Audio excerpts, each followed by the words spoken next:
हाय, आज हम बनाने जा रहे हैं छोला भटूरा। तो उसके लिए मैं पहले भटूरे का आटा लगा के रख रही हूँ। तो इस 2 कप मैदा में मैं डाल रही हूँ a pinch of baking soda, just a pinch, ज़्यादा की ज़रूरत नहीं है, थोड़ा सा इज़ इनफ।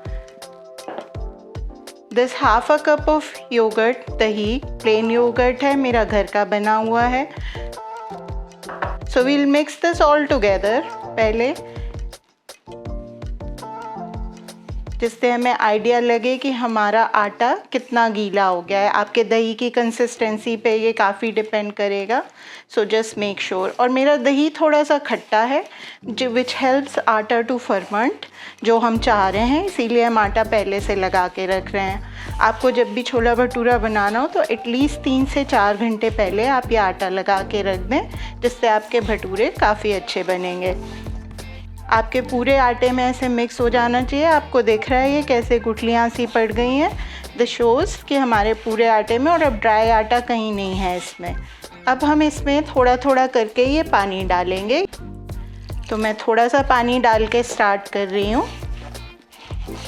और अभी मेरा आटा बहुत टाइट है, इतना टाइट आटा हमें नहीं चाहिए, वो राइज़ नहीं होता है फिर, तो आपके भटूरे अच्छे नहीं बनेंगे।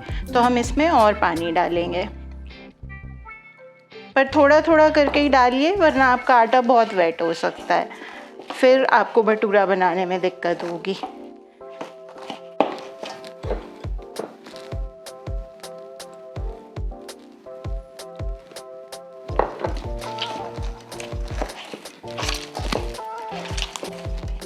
थोड़ा सा स्टिकी लगेगा आपको डो, बट दैट्स फाइन, हमें यही कंसिस्टेंसी चाहिए। मेरा आटा अभी के लिए तैयार है, मैं इसे ढक के रख दूंगी और 3-4 घंटे बाद हम इसके भटूरे बनाएंगे। तो अब हम अपने छोले भटूरे के छोले की बात करते हैं।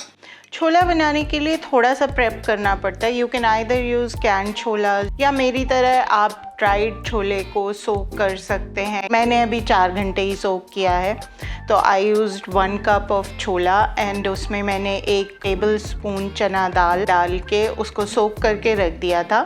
Then I boiled it in pressure cooker. My chola is now this consistency that you can take it between 2 fingers and when you press it, it mushes easily. इसमें मैंने कुछ भी नहीं डाला है, it's just chhola boiled in water. दूसरी prep आपको जो करनी पड़ती है वो है अनारदाना। वैसे आपको मार्केट में पिसा हुआ अनारदाना भी मिल जाएगा, but I don't find it to be very flavourful. मैं ये ड्राइड अनारदाने के सीड्स लेती हूँ।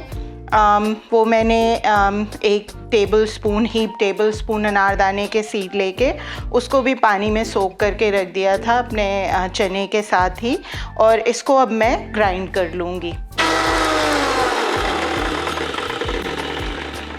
तो जब हम अनारदाने को पीसते हैं तो ये थोड़ा सा ग्रेनी फिर भी रहता है, बीज पूरी तरह से नहीं पिसता है। तो अब मैं इस अनारदाने को एक पतली छन्नी से छान लूँगी। तो आप देखेंगे जब आप सीव करेंगे तो ऐसे पानी नीचे जा रहा है और ऊपर अनारदाने का ग्रेनी पार्ट रह जाएगा। तो यहाँ आप देख रहे हैं सारा सामान जो मुझे अब अपने छोले की ग्रेवी बनाने के लिए चाहिएगा। ये सब ड्राई स्पाइसेस हैं, या खड़े मसाले हैं, ये प्याज लहसुन अदरक वगैरह है, टमाटर है पिसा हुआ। तो लेट्स स्टार्ट। सबसे पहले मैंने अपने पैन के नीचे गैस जला दी है। अब इसमें मैं करीब 1.5 टेबल स्पून घी डाल रही हूँ। घी हमारा गर्म हो चुका है, पिघल गया है, गर्म है। तो इसमें हम सबसे पहले डालेंगे हींग। अब मैं इसमें डाल रही हूँ जीरा, 1 बे लीफ, तेज पत्ता, ये दालचीनी, इसमें मैंने 2 लौंग डाली हैं, 2-3 छोटी छोटी ये काली मिर्च के पीसेस हैं, और 2 छोटी इलायची। 10 सेकंड के बाद अब इसमें मैं ये अपने लहसुन प्याज वगैरह डालना शुरू करूँगी। तो सबसे पहले हम डाल रहे हैं अपनी हरी मिर्च। ये मैंने 2 हरी मिर्च लंबी लंबी काट के रखी हुई थी। उसके बाद मैं डाल रही हूँ इसमें अदरक, करीब मेरा 1-1.5 इंच का अदरक का पीसेस है, जिसको मैंने लंबा लंबा काट लिया है। मैंने 2 कलियाँ लहसुन की ली थी, उनको मैंने बहुत बारीक बारीक चॉप करके इसमें डाल दिया है। बड़ा प्याज था काफ़ी मेरा, तो मेरा आधा प्याज है ये। अब हम इसको भून लेंगे।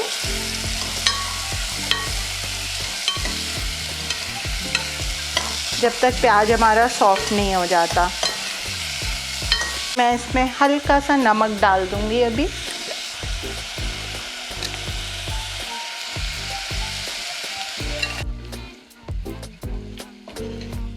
ओके, तो अब हमारा प्याज सॉफ्टन हो चुका है। आप देख सकते हो ये कलर भी थोड़ा सा आने लगा है। करीब 1 मिनट 1.5 मिनट हुआ है इसको पकते हुए। तो अब हम इसमें टमाटर डाल देंगे। ये 1 कप करीब उस टमाटर, सिर्फ टमाटर है, इसमें और कुछ नहीं है, पिसा हुआ टमाटर। टमाटर को अच्छे से पकाना बहुत ज़रूरी होता है क्योंकि उसका कच्चा फ्लेवर अलग सा ही टेस्ट देता है, आपकी सब्ज़ी के टेस्ट को बिगाड़ देता है। तो आई प्रेफर कि मेरे टमाटर बहुत अच्छे से पकें। साथ में ही अब मैं अपने और मसाले डालूँगी। तो मसालों में मैं डाल रही हूँ धनिया पाउडर, करीब 3/4 बड़े चम्मच या 1 बड़ा चम्मच। लाल मिर्च पाउडर आधा छोटा चम्मच, करीब 1 छोटा चम्मच गरम मसाला। काला नमक, काला नमक ऐसे खड़ी दालों में काफ़ी इम्पॉर्टेंट होता है क्योंकि ये आपको जो भी गैस वगैरह बनती है उसके लिए दिस इज़ वेरी हेल्पफुल। तो ये करीब 1 बड़ा चम्मच मेरा काला नमक इसके अंदर गया है। कसूरी मेथी, जनरली जब भी आप रेसिपीज़ देखते हैं तो कसूरी मेथी एंड में डाल दी जाती है, लेकिन मुझे मसाले के साथ डालना पसंद है क्योंकि मुझे लगता है कि थोड़ा पक के ज़्यादा अच्छा फ्लेवर आता है। तो क्रश करके कसूरी मेथी दोनों हाथों के बीच में और ऐसे आप ऐड कर दीजिए उसको। नमक अभी हल्का ही डालिएगा क्योंकि हमने काला नमक भी डाला हुआ है। उसके बाद जब मसाला पक जाएगा तो टेस्ट हम एडजस्ट कर सकते हैं। पहले ज़्यादा डाल देंगे तो बाद में निकालने का कोई सॉल्यूशन नहीं होता है। और इसके साथ ही हम डाल देंगे ये जो हमने अनारदाना पीस के रखा हुआ था, इसको हम ऐड कर देंगे।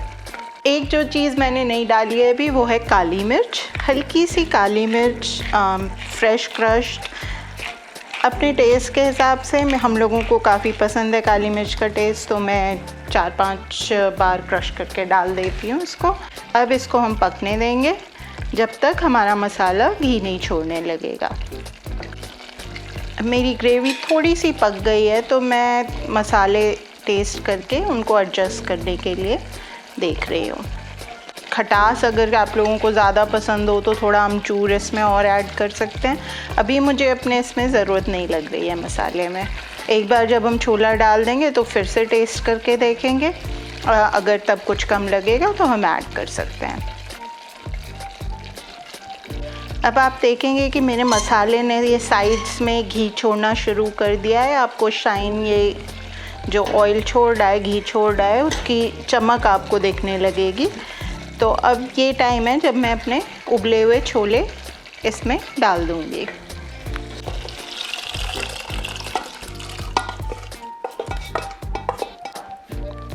और अब हम इसको अच्छे से मिला लेंगे। इन बॉइल्ड छोलों को हम अपने ग्रेवी में पकने देंगे थोड़ी देर तक, 3-4 मिनट, क्योंकि ये बिल्कुल प्लेन बॉईल हुए हैं। हम चांस देंगे मसाले को छोले के अंदर जाने का। तो अब हम इसको पकने देते हैं थोड़ी सी धीमी आंच पे। चने को पकते हुए करीब 7-8 मिनट हो चुके हैं और मैंने एक चने का दाना लेके उसको टेस्ट करके देखा तो अब उसमें फीकापन नहीं है, मसाले जा चुके हैं हमारे चने में। तो हमारे चना की कंसिस्टेंसी भी मुझे बहुत ठीक लग रही है, ना ये बहुत गाढ़ा है ना बहुत पतला है, लुक्स नाइस। तो अब हमारा चना तैयार हो गया है। चाहें तो थोड़ा सा हरी धनिया काट के बारीक उसके ऊपर आप डाल दीजिए और अपना चना सर्व करिए। तो अब हम तैयार हैं अपना भटूरा बनाने के लिए। हमारे आटे को मले हुए करीब 3 घंटे हो चुके हैं और आपको लगेगा थोड़ा सा स्टिकी है, बट ऐसा ही होना चाहिए ये आटा। अब इस आटे में से मैं एक पेड़ी तोड़ लूँगी। आप किसी भी साइज़ की बना सकते हैं। घर में बनने वाले भटूरे नॉर्मली आप जो बाज़ार में मिलता है उससे थोड़ा छोटा ही रहता है। देखिए हम इसको थोड़ा सा तेल लगाएंगे। अगर आप जैसे मैं लगा रही हूँ वैसे कंफर्टेबल नहीं है तो एक कटोरी में थोड़ा सा तेल ले लीजिए अलग से और उसमें आप अपने पेड़ी को डिप करके और उसको रोल आउट करें। इससे आपका चिपकेगा नहीं बोर्ड में या आपके चकले में, जिस पे भी आप बेल रहे हैं। आंच का ध्यान रखें, बहुत तेज़ भी नहीं होनी चाहिए कढ़ाई, लेकिन आपका तेल ठंडा नहीं होना चाहिए। ठंडे तेल में भटूरा फूलेगा नहीं। तो अब मैं डाल रही हूँ ये भटूरा ऑयल में। बहुत संभल के ध्यान से डालें, तेल आपके ऊपर नहीं आए।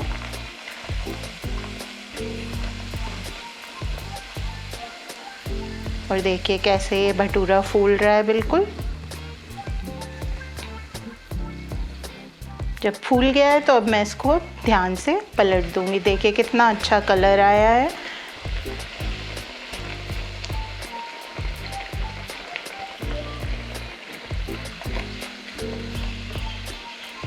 बहुत ही क्रिस्पी है, आप फील कर पाएंगे जब बनाएंगे तो उसकी क्रिस्पनेस आपको फील होगी।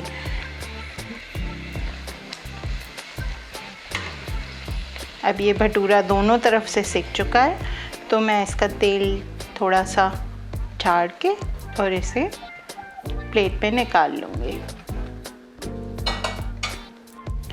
ये तैयार है आपके छोले भटूरे। इसको प्याज, नींबू, हरी मिर्च के साथ सर्व करिए और देखिए कितना यमी बना है।